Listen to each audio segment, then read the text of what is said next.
بسم اللہ الرحمن الرحیم۔ السلام علیکم دوستو، دنیا بھر کی خبروں میں آج آپ سنیں گے، لیکن اس سے پہلے اگر ہو سکے تو لائک اور سبسکرائب کا بٹن ضرور دبا لیں۔ شکریہ۔ امریکہ اور چائنا آخر دنیا کو اپنی لڑائی سے کیا دکھانا چاہتے ہیں؟ بھارتی افواج نے بھرتی کے روایتی طریقہ کار میں بنیادی تبدیلی کر دی۔ انڈیا کے سابق ججوں کی مسلمان سیاسی کارکنان کے گھر مسمار کرنے کی مذمت۔ نام بدل جاتا ہے، محبت باقی رہتی ہے روس میں میک ڈونلڈز کے نئے نام سے۔ DGI-SPR کو سیاسی معاملات میں نہیں پڑنا چاہیے۔ تحریک انصاف۔ جنرل پرویز مشرف سے ذاتی دشمنی نہیں ہے، واپس آنا چاہیں تو حکومت سہولت فراہم کرے۔ میاں نواز شریف۔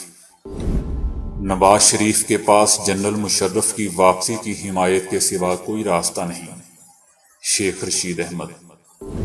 پاکستان کا جھنڈا لہرانے دو، انڈین گلوکار ارجیت سنگھ۔ تو آئیے چلتے ہیں اب خبروں کی تفصیل کی جانب۔ امریکی صدر جو بائیڈن کی جانب سے تائیوان کے معاملے پر چین کو خبردار کرنے کے بعد چین نے اب اس بارے میں سخت اور شدید رد عمل دیتے ہوئے کہا ہے کہ وہ تائیوان کی آزادی سے متعلق کسی بھی کوشش کو مکمل طور پر کچل دے گا۔ چائنا کا کہنا ہے کہ اگر کسی نے تائیوان کو چین سے الگ کرنے کی کوشش کی تو ہم اس کے خلاف لڑائی سے نہیں گھبرائیں گے۔ ہم ہر قیمت پر اور آخری حد تک اس کے خلاف جنگ کریں گے اور چین کے پاس اس کے علاوہ کوئی چارہ نہیں ہوگا۔ یہ بیان دوستو امریکی صدر جو بائیڈن کے اس بیان کے بعد سامنے آیا ہے جس میں انہوں نے چائنا کو یہ پیغام دیا تھا کہ چین تائیوان کی سرحدی حدود کے قریب اپنے جنگی جہاز اڑا کر خطرے سے کھیل رہا ہے۔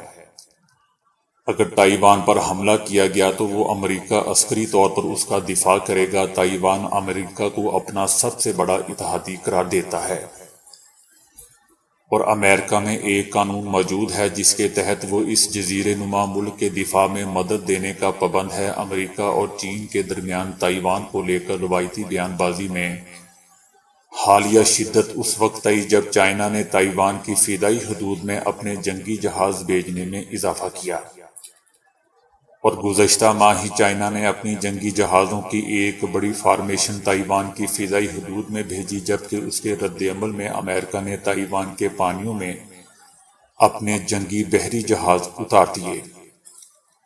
تو کیا اس تمام تر صورتحال میں چائنا اور امریکہ ایک عسکری تنازع کی جانب بڑھ رہے ہیں؟ اگر چائنا تائیوان پر حملہ کر دے تو کیا اس وقت جنگ چھڑ سکتی ہے؟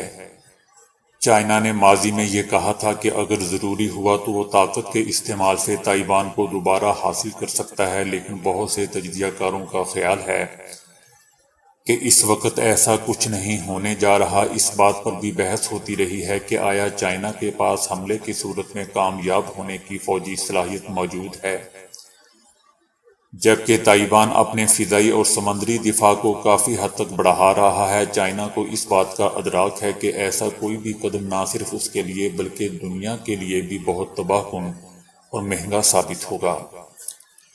لیکن اگر چائنا تائیوان پر حملہ کرنا چاہتا ہے تو خاص طور پر ایک ایسے وقت پر جب پہلے ہی دنیا کو یوکرین بحران کا سامنا ہے، تو چینیوں کو بہت اچھی طرح ذہن میں رکھنا ہوگا کہ چین کی معیشت روس کے مقابلے میں عالمی معیشت سے کہیں زیادہ جڑی ہوئی ہے۔ دنیا کو اس کا شدید نقصان ہوگا۔ اسی طرح امریکہ بھی ایشیا میں ایک مہنگے جنگی تنازع میں خود کو پھنسانے سے گریزاں ہوگا، اور امریکہ نے متعدد بار یہ اشارہ بھی دیا ہے کہ وہ جنگ نہیں چاہتا، بلکہ امریکہ نے تو یہاں تک کہہ دیا کہ امریکہ تائیوان کی آزادی کی حمایت نہیں کرتا اور نہ ہی وہ ایک نئی سرد جنگ چاہتا ہے۔ اس کا مطلب ہے کہ دونوں ممالک یہ دکھانا چاہتے ہیں کہ وہ اب بھی ایک ساتھ بیٹھ کر مذاکرات کرنے اور کسی متفقہ فیصلے پر پہنچنے کے لیے تیار ہیں۔ انڈیا نے سرحدوں پر نوجوان، توانا اور تندرست فوجیوں کو بھیجنے کے لیے بھرتی کے روایتی طریقہ کار میں بنیادی تبدیلی کا فیصلہ کیا ہے۔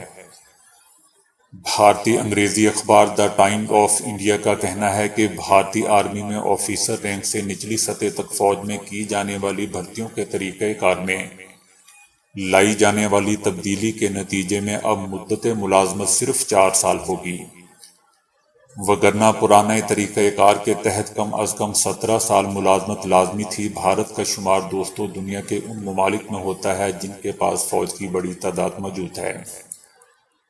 اعداد و شمار کے تحت بھارتی فوج کی تعداد 13,80,000 کے قریب ہے، جبکہ پاکستان کی 6 لاکھ کے قریب ہے۔ بھرتی کے طریقہ کار میں کی جانے والی تبدیلی کے بعد 17.5 سال سے لے کر 21 سال تک کی عمر کے مرد و خواتین کو آرمڈ فورسز میں بھرتی کیا جائے گا، اور ان میں سے خاصی بڑی تعداد کی مدت ملازمت صرف 4 سال ہوگی۔ 46,000 فوجی آئندہ 4 سال کے لیے بھرتی کیے جائیں گے۔ بھارت میں بحری فوج کی تعداد سب سے زیادہ ہے۔ منصوبے کی وجہ سے فوج کی موجودہ اوسط عمر 32 سال سے کم ہو کر 26 سال ہو جائے گی۔ انڈیا میں ممتاز سابق ججوں نے چیف جسٹس کو خط لکھ کر مسلمان سیاسی کارکنان کے گھر مسمار کرنے کے واقعے کی شدید مذمت کی ہے۔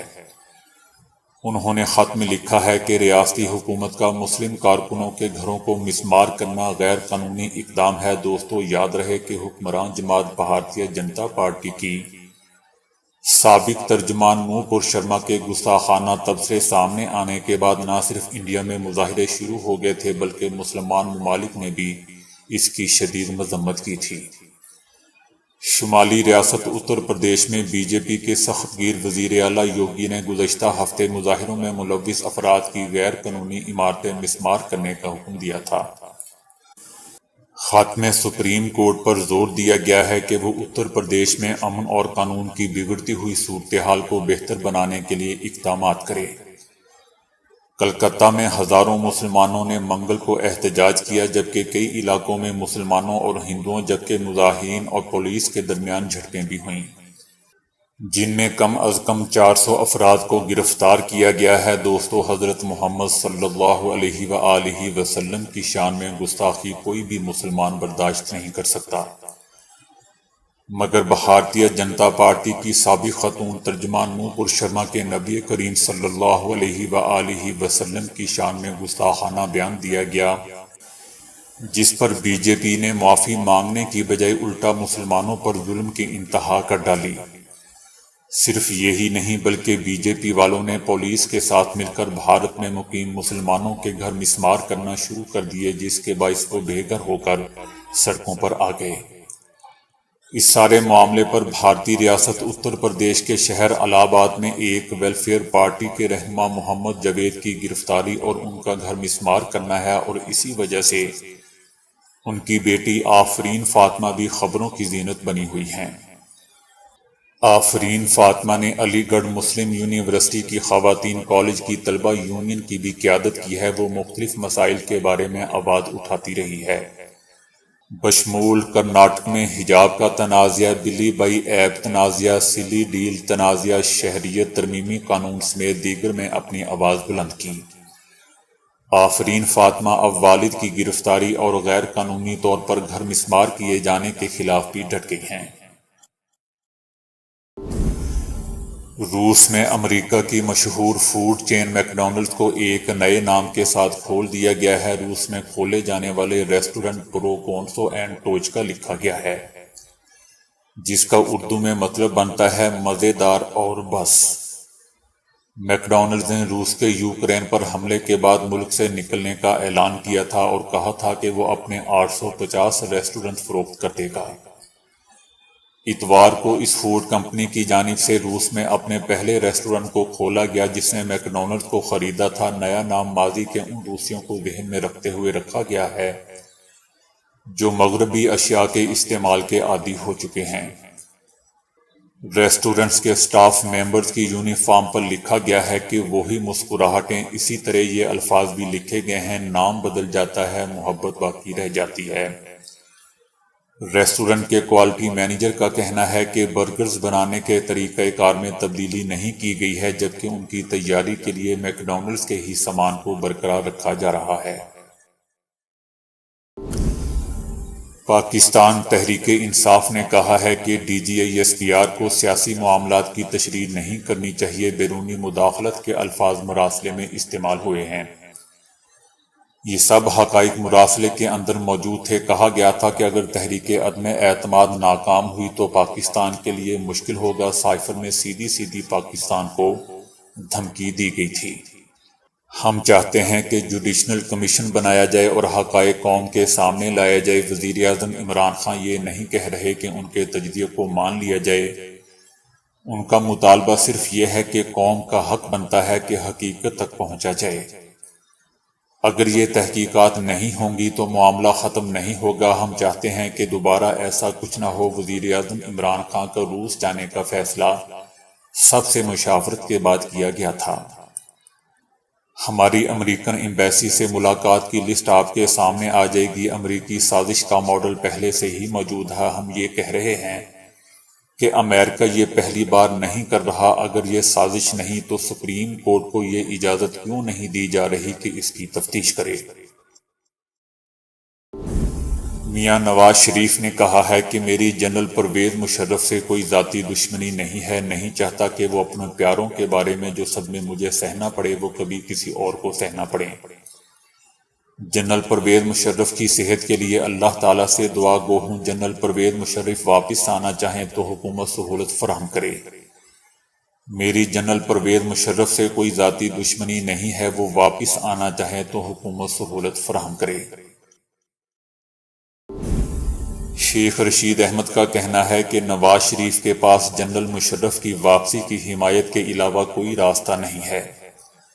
فوج اور اس کی قیادت نے جنرل پرویز مشرف کو واپس پاکستان بلا کر درست اور جرأت مندانہ فیصلہ کیا ہے۔ شیخ رشید احمد کا مزید کہنا تھا کہ نواز شریف نے پاکستان کے تمام آرمی آفیسرز کے خلاف لڑائی لڑی ہے، سیاسی بحران پیدا کیا اور مطلب پڑنے پر ان کے آگے گھٹنے ٹیک دیے اور پاؤں پڑ گئے۔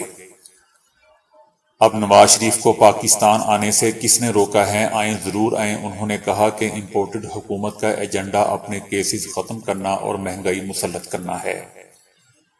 عالمی سازش کی عدم اعتماد تحریک کی شروعات بھی لندن سے ہوئی تھی۔ آج پنجاب میں آئین کے برخلاف 2 اجلاس ہو رہے ہیں جس کی پاکستان اور دنیا میں کوئی مثال نہیں ملتی۔ کہتے ہیں کہ موسیقی یا آرٹ کی کوئی سرحد نہیں ہوتی، ٹھیک اسی طرح محبت کی بھی کوئی سرحد نہیں ہوتی۔ پاکستان اور بھارت میں سیاسی تنازعات ہونے کے باوجود دونوں ممالک کی عوام ایک دوسرے کے فنکاروں سے پیار بھی کرتی ہے اور ان کی عزت بھی کرتی ہے۔ اریجیت سنگھ بھی ایسے ہی بھارتی گلوکار ہیں جنہیں پاکستان میں بہت پسند کیا جاتا ہے۔ حال ہی میں ایک ایسی ویڈیو بھی وائرل ہوئی ہے جس میں اریجیت سنگھ نے بھی پاکستانی عوام سے اپنی محبت کا اظہار کیا ہے۔ ویڈیو میں دکھایا گیا ہے کہ اریجیت سنگھ کینیڈا میں کانسرٹ کر رہے ہیں جہاں ان کے کئی پاکستانی مداح بھی موجود ہیں۔ مداح کانسرٹ میں پاکستانی جھنڈا ساتھ لائے اور لہرانے لگے۔ صورتحال کی نزاکت کو سمجھتے ہوئے سیکیورٹی اہلکاروں نے پاکستانی مداح کو جھنڈا لہرانے سے روکنا چاہا، مگر اسی وقت اریجیت سنگھ نے گانا روک کر سیکیورٹی اہلکاروں کو جھنڈا ہٹانے سے روک دیا اور بلند آواز میں نصرت فتح علی خان کا گیت گانے لگے۔ اتنا ہی نہیں بلکہ کانسرٹ کے دوران اریجیت سنگھ خاص طور پر پاکستانی مداحوں سے کہتے ہیں کہ میں پاکستان ضرور آؤں گا، اور ایک بار پھر عاطف اسلم کا گیت گانے لگتے ہیں۔ اریجیت سنگھ کے اس اقدام کو سوشل میڈیا پر بہت پذیرائی مل رہی ہے۔ اگلی خبر جاپان سے ہے۔ جاپان میں پیدل چلتے ہوئے موبائل فون کی سکرین دیکھنے پر پابندی عائد کر دی گئی ہے۔ نئے قانون کی خلاف ورزی پر جرمانہ یا سزا نہیں ہوگی، اور اس کا مقصد چلتے ہوئے موبائل سکرین دیکھنے کے خطرات سے آگاہ کرنا ہے۔ یاموٹو کے ریلوے اسٹیشن پر اترتے ہی یہ اعلان سنائی دیتا ہے کہ چلتے وقت سمارٹ فون کے استعمال پر پابندی ہے۔ اپنے موبائل فونز اس وقت استعمال نہ کریں جب آپ پیدل چل رہے ہوں۔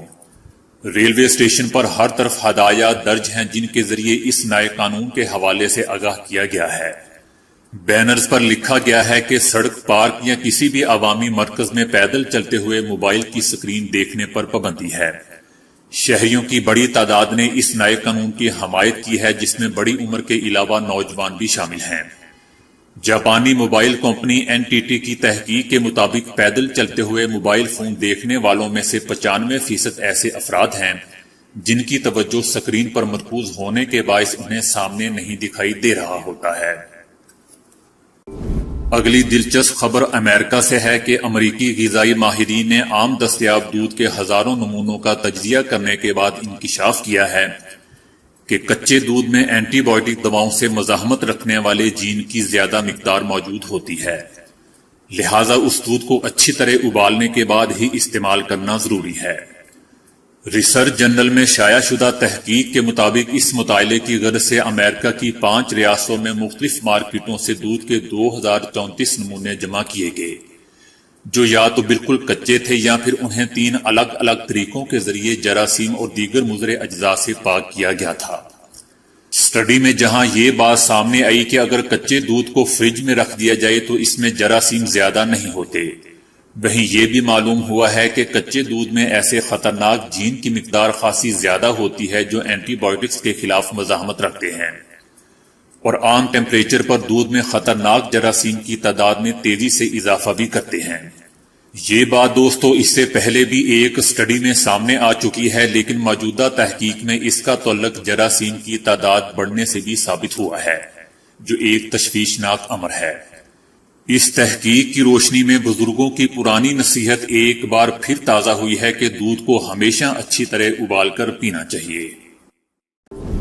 اگلی خبر ٹیکنالوجی کے متعلق ہے۔ ٹیکنالوجی کی دنیا نے انسان کو آزائشوں کی ایسی دنیا میں لا کھڑا کیا ہے جہاں ایجادات کا نہ رکنے والا سلسلہ جاری ہے۔